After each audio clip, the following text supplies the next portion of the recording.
Dubai ও আবুধাবির মতো সংযুক্ত আরব আমিরাতের জাঁকজমকপূর্ণ শহরগুলো ক্রমবর্ধমান হারে বিদেশি পর্যটকদের আকর্ষণীয় করে যাচ্ছে।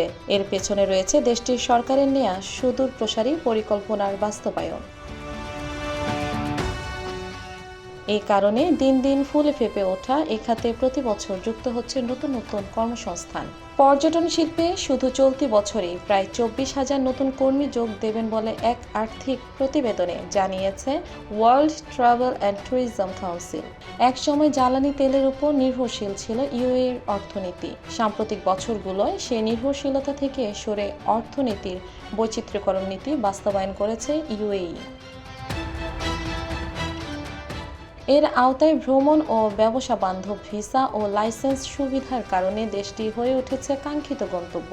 তবে এর সঙ্গে বিভিন্ন দেশ থেকে অবৈধভাবে পাচারকৃত অর্থেরও বড় গন্তব্য হয়ে উঠেছে ইউএই। ইউএইতে 2024 সালে ভ্রমণ ও পর্যটন খাতে 23,600 কর্মসংস্থান তৈরি হবে বলে জানানো হয় প্রতিবেদনে। সব মিলিয়ে খাতটিতে মোট কর্মীর সংখ্যা 8,33,000-এ পৌঁছবে। পূর্বাভাস অনুযায়ী আরব আমিরাতের শিল্পটির কর্মীর সংখ্যা গত বছরের তুলনায় 2.9% বাড়বে। এতে 2019 সালের তুলনায় এ সংখ্যা দাঁড়াবে 14.7% বেশি।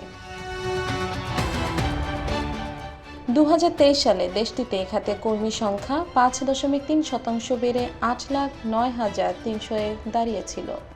WTTC রিপোর্টে বলা হয়েছে, আগামী দশকে ইউএই এর ভ্রমণ ও পর্যটন শিল্পে মোট কর্মসংস্থান দাঁড়াবে 9,28,000-এর বেশি।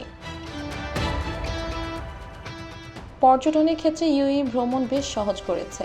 সহজ ভিসা নীতির সঙ্গে যুক্ত হয়েছে বিভিন্ন ধরনের পর্যটন অফার, যার প্রতিফলন দেখা যায় দুবাই ইন্টারন্যাশনাল এয়ারপোর্টের ক্রমবর্ধমান যাত্রীর সংখ্যায়। 2023 সালে টানা 10 বছরের মতো বিশ্বের ব্যস্ততম আন্তর্জাতিক কেন্দ্র হিসেবে মুকুট ধরে রেখেছিল এই বিমানবন্দর।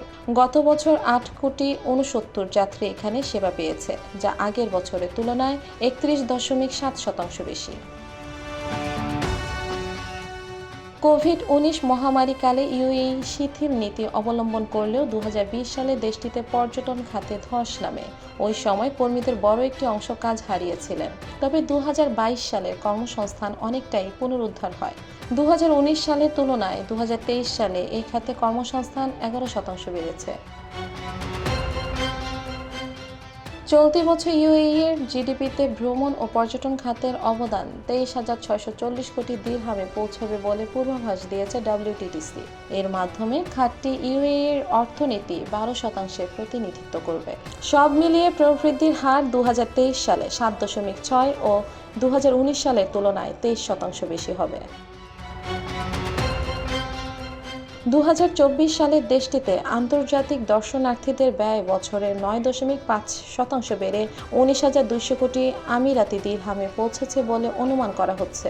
অভ্যন্তরীণ দর্শনার্থীদের ব্যয় 4.3% বেড়ে 5,800 কোটি দিরহাম হতে পারে। লক্ষ্য অনুসারে 2034 সালের মধ্যে ইউএই এর ভ্রমণ ও পর্যটন খাতে বার্ষিক জিডিপির অবদান হবে 27,500 কোটি দিরহামের বেশি।